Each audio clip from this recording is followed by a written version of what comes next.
Hi, I'm Tamara, and this is TELUS Talks with Tamara Taggart. Hi, everyone. Today I'm talking to Joanne Lee Molinaro, otherwise known as the Korean Vegan. Her cookbook has sold millions, and she has millions of followers on social media. She does her storytelling while making beautiful vegan Korean meals. Today we talk about advocacy, her favorite recipes, and her family. Hi, Joanne. Hi, how's it going? Good. I'm so excited to actually see you and hear you. And this is almost like being in person with each other, isn't it? It is. It very much is. And I'm getting used to basically this is what we do now is virtual hangouts. But it is surreal after seeing you on Instagram for almost 5 years. Yeah. It's really surreal. It's really funny because I told my kids when I got your book, they saw it on my counter and they said, "The Korean vegan? She's all over TikTok." And my kids are 11 and 13. And I was like, my girls. And I was like, you know her? And they're like, "Oh, yeah, she's amazing." And I said, well, I've known her since 2017. They were like, "What?" I'm so glad I can do that for you. Thank you, Joanne. Thank you for that. No, but seriously, I discovered you on Instagram because I was attracted to your writing and your photos. And your writing, you are just a gifted writer and a gifted storyteller. And for people who aren't familiar with the Korean Vegan, or Joanne, as I know you, you live in Chicago. You were a lawyer. Your parents were both born in North Korea. So can you tell us how social media started for you and your cooking, really? Yeah, well, first of all, I'm still so thrilled that your kids, who I've literally watched grow up for 5 years now, that they know who I am. I think that's always so exciting. But yeah, I started my blog in 2016.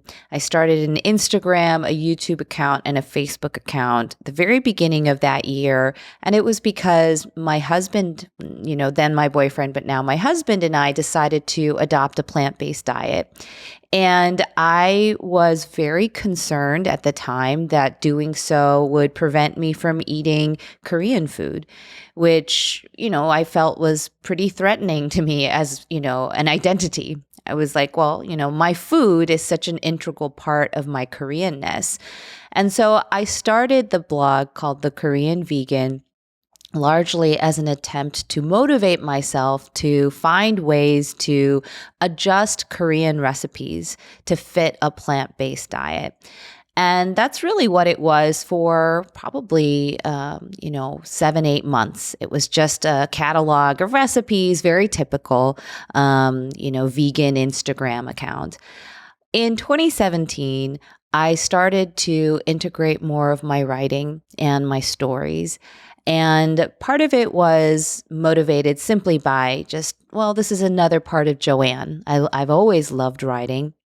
And I had a serious writing blog before starting my Instagram. And I thought, well, why not incorporate some of that into my Instagram?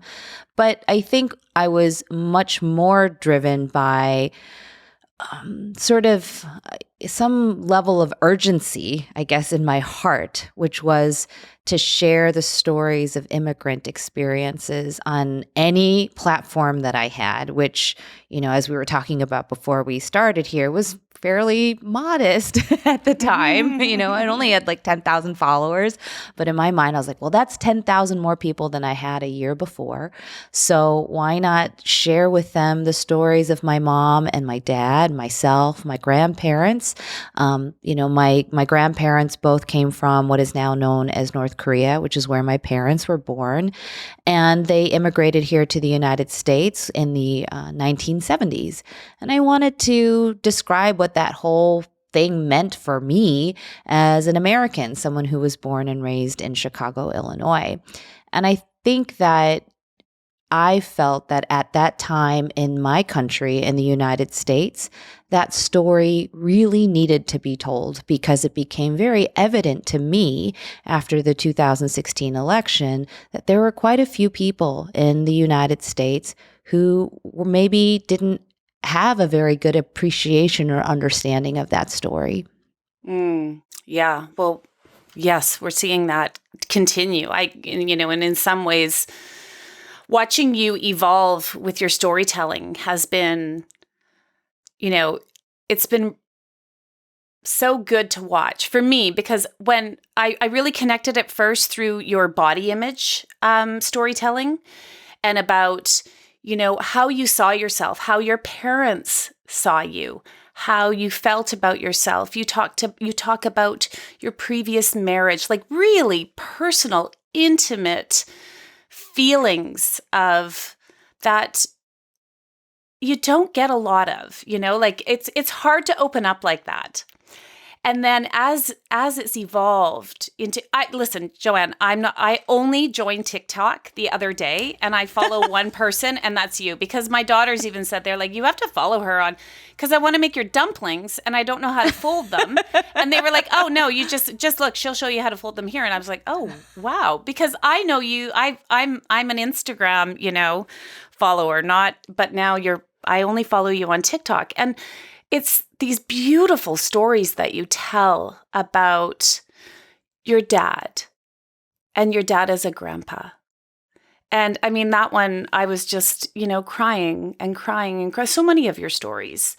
And they're important stories for people to hear. And it's really hard for me to focus on what to talk to you about, because I feel like we've shared so many things, in our DMs and your voice memos to me, but also because there's just so much that you have done in the way of sharing. So let's just go to body image for a second, and let's go to, when you the end of your first marriage, right? And yes, how that evolved.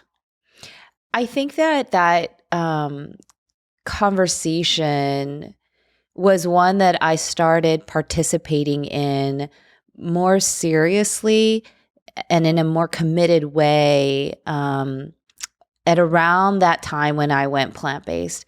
I think it was sparked by actually an article that I'd read, which I can't remember where it's from anymore, but it was a really beautiful article written by a journalist who interviewed, 20, 30 people anonymously who were struggling with eating disorders. And the journalist wrote she had never interviewed so many people who made her cry, during the interviews. And I remember I was reading it at like 3 a.m. I couldn't go to sleep. And I started crying while I read this, because so many of the things that people were saying were echoes of things that I had said to myself. And what I found so really sad about the whole thing was that we're all saying the same things, but we're not saying them to each other. We're saying them to ourselves because we've somehow been tricked into thinking that this disease, disordered eating, body dysmorphia, all of those things are struggles that must be borne alone. And that is just the biggest lie ever. It is how we continue to be in pain, and it is how we continue to suffer, but it isn't necessary. And that's when I was like, oh, I'm not doing this anymore. I'm not going to struggle by myself. It's not a 3 a.m. struggle anymore for me. It's got to be something that I talk about because I want other people to talk about it, and I want them to feel like there's a safe space to do that. So that's when I started being more mindful and intentional about my communication on that subject. And it's a continuing, evolving process because, as I'm sure you know, if you have struggled with disordered eating, what triggers you can be very small. It can be something so minor, and but the repercussions of that can be so detrimental I mean, they can last for years. They cause scars. And so it's always sort of a balancing act of having honest, safe conversations while being mindful that even the most well-intentioned conversations about this topic can spiral someone into self-harm. Tell me about your husband. Tell me about my current husband. Yeah, tell me about yes, I want to talk about Anthony. Yeah, so Anthony is wonderful. I what a platitude. But I the thing is, sometimes I feel like Anthony is my prize for everything that I went through before him. I grew up in a very religious family, and I had a very religious upbringing. We went to church like 5 times a week, and that was my social life, was my church. So I have, better or worse, that's sort of the framework that I often tend to think about things. And I sometimes think that God has rewarded me and blessed me with my current marriage because of all the hardship that I had to go through before him. And, in some ways, a lot of that hardship was self-inflicted. I decided to marry my first husband, and I walked into that with eyes fairly wide open, knowing that we had issues, and my parents, as you may remember, cautioned me against marrying him, but I did it anyway. And I went through a lot of tough things as a result of that. And I sometimes think that I had to get to a point in my life where I was a little bit wiser and much stronger and more confident in order to recognize that I was worth so much more than what I was willing to settle for, when I was 25. And so Anthony's sort of my prize for that. I mean, because he's such a partner in every way. I mean, he, meets me where I need him to, and he is, just the biggest champion. I feel like sometimes a lot of women ask me, oh, is your husband supportive of you and your job? Does he ever feel like you're stealing all the attention and you're not paying enough attention to him and his career? Do you, like a lot of women have asked me that, and I'm like, I never even thought of that.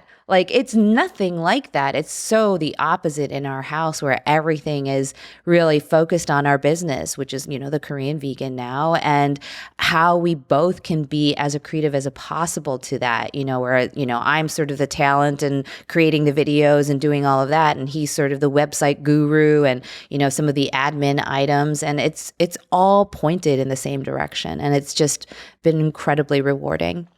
Yeah. Well, it shows. I think it shows. And I mean, your wedding and those photos and oh my gosh, Italy. Yeah, it was just all so amazing. So beautiful, so beautiful. And so, yeah, just filled me with so much happiness. So I'm going to guess that you were a lawyer.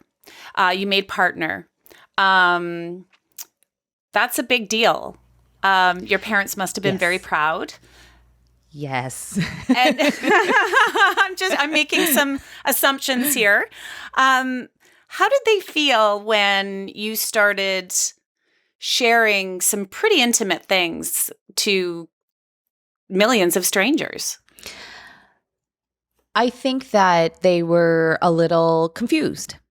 They didn't really understand what was happening, because there's really no how could they possibly be prepared for everything that's happened?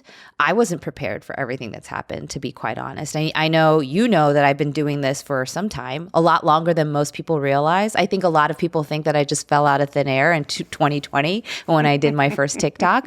But of course, that's not true. I had been, doing the Korean vegan for 4.5 years at that point. So, but I think that my mother only joined Instagram a few years ago. So, and she's, her English is good, but not good enough where she could read my captions and really understand the import of the things that I was sharing. Because prior to making TikToks in 2020, it was all static photographs along with, captions, right? The written caption. So I don't think my mom really understood what was happening. She just thought I was posting some beautiful photos and recipes and, it was harmless, right? When I started posting the videos, I mean, luckily, I don't really have a lot of negative things to share about my mom and my dad. It's mostly all just honoring them and trying to show their struggles in an honest way. And in my view, their heroism, right? So, of course, I think my parents were very proud of not just the fact that their daughter was, enjoying some success at it, but also that their own stories were finally being heard in a way that was productive and effective. So I think that was how they felt in the beginning. I think when I told them that I was going to quit my job as a partner, things took a little bit of a sharp left turn for them. That was not something they were expecting. And it was much harder for them to adjust to that, because as you said, they were immensely proud when I made partner, when I passed the bar, when I did all those things. And they worked so hard for me to have those opportunities. So I think there was some level of like, what are you even talking about? Like, we all work so hard for you to do this, and now you're just going to give it up. Like, it was very hard for them to wrap their minds around it. Yeah, I bet it was. But you can always go back, I guess, right? Like, that's the thing. Like, I know you won't, but Yes. I know you won't. But I guess my point is it's always like, well, it's always going to be there. It's like when somebody wants to, move cities or something, it's like, you can always come back. It's always an option to come back. Don't be scared to move forward in something, because you always have those skills, is what I say. Don't be afraid to jump, Yeah. And look what it's done. Look what you have. You are such a voice now for, I was thinking about the very Asian, hashtag very Asian. So if someone's listening and they don't understand what that means, do you want to explain that? Very Asian? Yeah. So it sounds a little bit like, what? Very Asian. But what it actually is referring to is a fellow journalist of yours in St. Louis, I believe. She did a small segment on the news about how various subcultures within the United States celebrate New Year's. And it was beautifully done. It was a short segment. And at the very end of it, she mentioned, as journalists often tend to do on TV nowadays, like a sentence about her own New Year's tradition.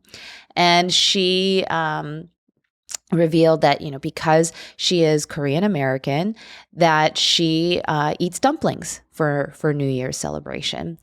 And literally a sentence. And, that was it. Nobody thought anything of it. At least no one thought they did.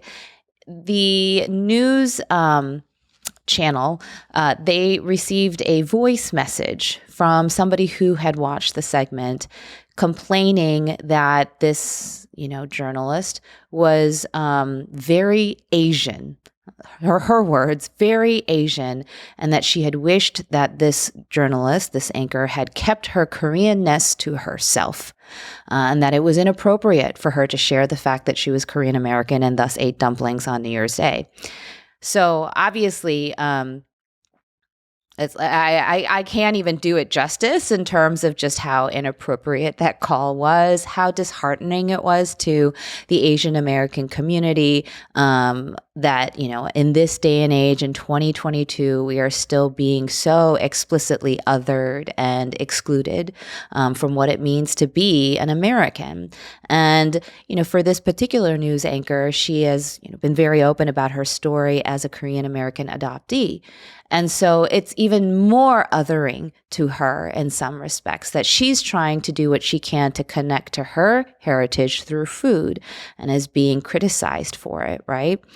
And so she started this wonderful hashtag on Twitter and on Instagram and social media called Very Asian.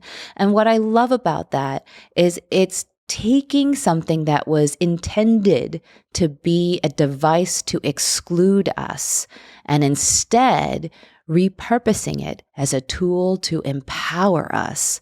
And that is what it's done, is that it's just kind of caught like wildfire. And, the Asian American community has really kind of, again, rallied together at a time when we're seeing such an uptick of Asian hate and hate crimes against the AAPI community. At least, I don't know in Canada, but I know for sure. It's the same here.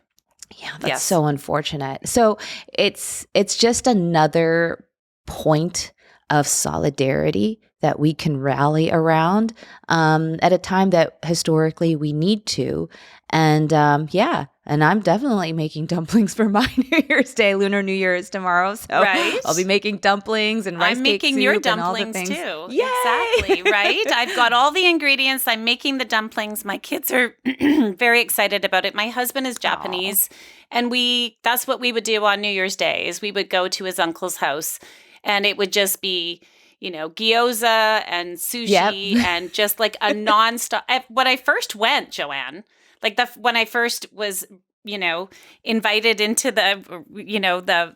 where I married him, and we went to his uncle's house on New Year's Day, and I saw in shifts people would go sit around the table and just eat, and there was just like endless food coming on the table, and I didn't understand what was happening because that's not how we ate dinner or food. We didn't take shifts at the table and just have continuous food coming. And I was like, what's happening? And he goes, as soon as there's an extra space, just go sit down and you help yourself to anything. And I said, really? That's what you do? He goes, yeah. As soon as someone leaves the table, just go sit down and start eating or whatever. And I just loved it. I was like, this is my kind of New Year's celebration. This is really, truly it, right? Family and food and conversation.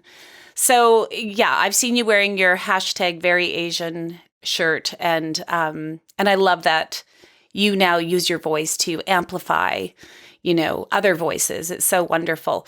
So before I keep asking you more things, I just want to say that we like to thank our guests for being here by asking them to choose a Canadian nonprofit, and we will give them $500 in your name. You chose Happy Herd, which is a farm animal sanctuary for animals who are abused or at risk. I know why you chose them, because you are a vegan. And I'm so happy that you chose Happy Herd, because I know them, and Happy Herd they are a wonderful group. So thank you so much. We will be giving them $500 in your name. Oh, thank you. I saw them and they're amazing. And yes, you are right. I have a very soft spot for animals in my heart. So. I know you do. I do too. So when we think about, your cookbook, let's talk about the book. First of all, it's beautiful. And the fact that your storytelling makes it into the book is what makes it not just a cookbook. I've always been scared of making Asian food because it feels so complicated to me and so scary to me. Like, I don't know how to make it. I've never been taught. So, a couple of questions. Do I need to be scared? No. Can I mess up? Absolutely. I will never, ever write any cookbook where you say you have to be perfect. Those are not my kind of cookbooks. Sorry. Exactly, right? And I'm asking you this, Joanne, because I'm not the only person that feels this way about foods that they're not familiar with making, right? It's Totally. So I had to go to probably 6 different stores to get all the ingredients I need, because I'm not an expert in finding all of these things that I need. Most of the things. The hardest thing for me to find was the sweet potato vermicelli. Really? Yes, it was the hardest thing. But I found it. Mm-hmm. Don't worry. I found it, and I have a big, huge package of it upstairs. So what's your advice to somebody picking up this cookbook for the first time and trying something? Where should we start? Well, I think, first of all, I'm sorry that it took you so many different visits to so many different stores to find don't be vermicelli. sorry. It's good. It was a good experience for me to do that, good. right? And not be on autopilot and go to the same grocery store and buy the same things that I'm always making. This is good. No, I definitely think that if you view it more as an adventure, which many people have. I think one of the most fun things that I get to see are people holding up a copy of my book and saying, I'm about to head into the Asian grocery store. Wish me luck. I just think that's so wonderful because they do start to view it as less of a chore and more of, hey, like I've never done this before and it's something exciting and it's something new. And I think that sort of mindset is a great way to open any cookbook, but particularly those where you might be a little bit unfamiliar with that type of cuisine, style of cooking, or those ingredients. In terms of a specific section of the book or a specific recipe from the book, I would suggest, number one, of course, read through the pantry section. I wrote that section particularly for people who might be unfamiliar with some of these ingredients, who might be asking themselves, can I substitute? Is there something that I could use instead of this? Because I want you to understand why I'm saying probably not, but if you must, that is sort of what that section is for. The other thing, of course, is to go through the basics. I created the basics chapter, again, with people in mind who may not be, aficionados at cooking, who spent their whole lives making and preparing Asian dishes, so that I can equip you with basic tools that will help you throughout the rest of the cookbook, like sauces and, rice, of course, is just such a staple of Korean cuisine. These are things that will sort of kind of pop up throughout the cookbook. And if you just have them sitting in your fridge ready to go, dinner becomes a much easier affair. And finally, the other chapter that I would recommend is the soups and stews chapter. I mean, it's so hard to screw up a soup. It really is. I don't care what kind of soup it is. It's really hard to screw up a soup. I mean, just a liquid, some vegetables, and tofu. That's basically it. So it's so easy to do. And I think one of my more popular recipes is the spicy doenjang stew, the spicy fermented soybean stew. I've seen it on so many people's Instagrams now, and they are all uniformly praising it as not only absolutely delicious, but just so easy to make that it's just constantly coming up in their weekly rotation of recipes. I think that's the thing, right? As I was getting everything to make the mandu. Is that what I call it? Mandu. I realized, okay, I'm not going to make kimchi. So I just bought kimchi. And I thought Joanne will be okay with the fact that I bought the kimchi. Yes. That's totally fine. I can't, it's okay. Once I'm more experienced, because we do our dumplings in this house, I will make my own kimchi. But for now, as my entry level into the Korean vegan, I am, because I've just been a viewer, Joanne. I've been a viewer of yours, right? And now I am going to start cooking from your book too. So when we talk about the stories, and this is what I think that I really want for someone who is not familiar with you or hasn't seen you on social media, I mean, and I think you have something like a total of 4 million followers, and your storytelling goes back, and you pull up stories that everyone can relate to. And one of the stories that I remember is you talking about your 7th grade crush. Yeah. And the reason I think that that's so important is because, I mean, I have someone in grade 7. I remember being in grade 7. Yeah. That's a tough grade. It is a really tough grade for all of us. But by you telling your story of your 7th grade crush, it opens our eyes to a totally different experience. For a white person to hear your story about that. So Why are those stories important to tell? Yeah, so those stories I tell again with a lot of intention. I would say I put intention behind every story that I share, but some of them are more just about, this is a fun story to tell, or I want you to hear about the time that my dad did this or my mom did that. Like, sometimes I really am being very focused on you need to hear this story about, what it was like for my father to work at the post office or my mom to work at, and grow up as in the United States, and when she got here, all of those things. Like I do think about that. But for that story, I was very much trying to show people again how small little words that somebody says when you're 12 years old can really leave a mark, such that I'm 42 now and I still remember it. Now, do I hate him and think he's a horrible person? No, I don't think any of those things. But at the time, and just, for your listeners, I was, seventh grade. I was like in love with him. He was so cute and he was popular. He hung out with the rich kids and I wasn't a rich kid. And for some amazing reason, this, beautiful blonde-haired, blue-eyed boy who came from the other side of the track, so to speak, he liked me. And I was just like, oh my gosh, I can't believe he likes me. Of course I'm going to like him because he likes me. It was exactly that. Every single person has been through that, as I'm sure you can relate to.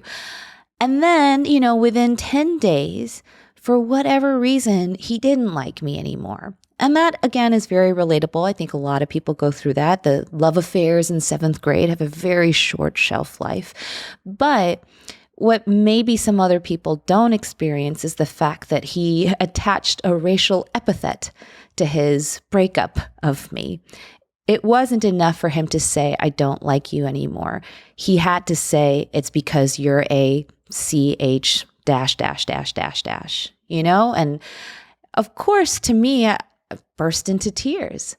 I was so hurt that somebody I had trusted with all the vulnerability a 12-year-old has to give would not just say they don't like me anymore, but they would relegate me to a racial epithet. Why? Like, why did you have to go there, And it, of course, made me feel like there was something wrong with me. There was something wrong with my Asianness. There was something wrong with me being the wrong color, that somehow I was less than him, And so those types of feelings, children are resilient, but they also remember things like that. And those things will leave a mark. And so what I wanted to convey to my community, and hopefully to even those outside of my community, because I know that my videos reach a very large swath of people that are not necessarily aligned with me in terms of my view of the world, is, hey, I know that you've fallen in love with someone at the age of 12, and I know you experienced heartbreak then too.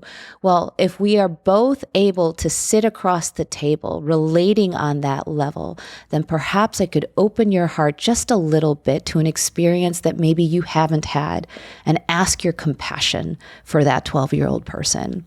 So that's really what those stories are designed to do. You do an amazing job. Oh, thank you. You're a gifted Thank you storyteller, so much. Joanne. I mean, never mind your cooking. Never mind the cooking part of it. You are a gifted storyteller, and with a big, huge, beautiful, kind heart. I've always thought that. And to watch you share your stories with millions of people, for me, that's what it's about. I know your cooking is amazing. I know your photos are beautiful. I know all of that about you, but it's your big heart and the fact that millions of people worldwide get to now experience your heart it just makes me feel so, so happy for you, like so happy for you. So I can't, honestly, I just can't thank you enough for sharing your incredible story with us here today and for taking time out of your busy schedule to talk to us. It really means a lot. I'm your number one fan, so I really appreciate it. It was not a big lift at all to be sitting in a virtual room with you when you inspire so many women to be stronger than they think that they are. I see it every day in everything that you do, and it is completely beyond an inspiration. And as I said, probably 4 years ago, such an honor to be sitting with you and chatting with you. You are like super mom, super woman, badass boss lady to the extreme. Oh, Joanne. No, I can't wait to come to Chicago and see you one day. It's going to happen when this thing is over. This whole thing is over. Okay, Joanne is at thekoreanvegan.com, and you can follow her on all platforms. She is there. Instagram, TikTok, Twitter, at The Korean Vegan. This is her book. My bookmark that Beckett made me is right where the dumplings are, and that's what I'm making for Lunar New Year. Joanne, thank you so, so much. Thank you so much for having me. It was such a pleasure. Thanks for listening to another episode of TELUS Talks with Tamara Taggart. Be sure to subscribe so you can join us every Tuesday for another conversation. You can also check out our website, telus.com/podcast, and subscribe to our YouTube channel at TELUS Talks.